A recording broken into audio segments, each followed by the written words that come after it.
மலையும் எதிரொலியும். தந்தையும் மகனும் மலைப்பகுதியில் நடந்து சென்று கொண்டிருந்தனர். அப்பொழுது திடீரென்று மகன் கீழே விழுந்து அடிபட்டு ஆ என்று கத்தினான். என்ன ஆச்சரியம்! அவனுடைய சத்தம் அவனுக்கே திருப்பி கேட்டது. ஆ. அவன் அவனுடன் யார் நீ என்று கேட்டான். திரும்ப அவனுக்கு யார் நீ என்ற சத்தம் கேட்டது. உன்னை எனக்கு ரொம்ப பிடித்திருக்கிறது என்று மலையை பார்த்து அவன் கத்தினான்.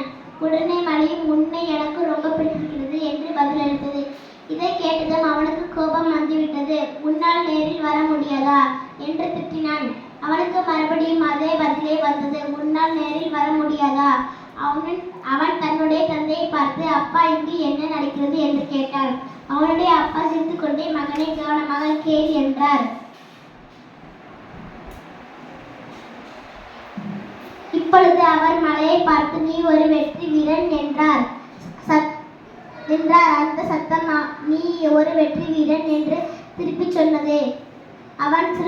அந்த சிறுவனுக்கு மிகவும் வியப்பாக இருந்தது. ஆனால் அவனுக்கு ஒன்றும் புரியவில்லை. அவனுடைய அப்பா இதை எல்லாரும் எதிரொலி என்று கூறுவர். ஆனால் வாழ்க்கைக்கான தத்துவம் இது. நாம் தருவதை எல்லாம் அது நமக்கு திருப்பி தரும். நம்முடைய வாழ்க்கை நம்முடைய செயல்பாட்டின் எதிரொலித்தான். அடுத்தவர் உன் மீது அன்பு செலுத்த வேண்டும் என விரும்பினால் அடுத்தவர் மீது நீ அன்பு செலுத்த வேண்டும். நீ மற்றவர்களிடம் அதிகமான திறமையை எதிர்பார்த்தால் முதலில் உன்னுடைய திறமையை அதிகரித்துக்கொள்.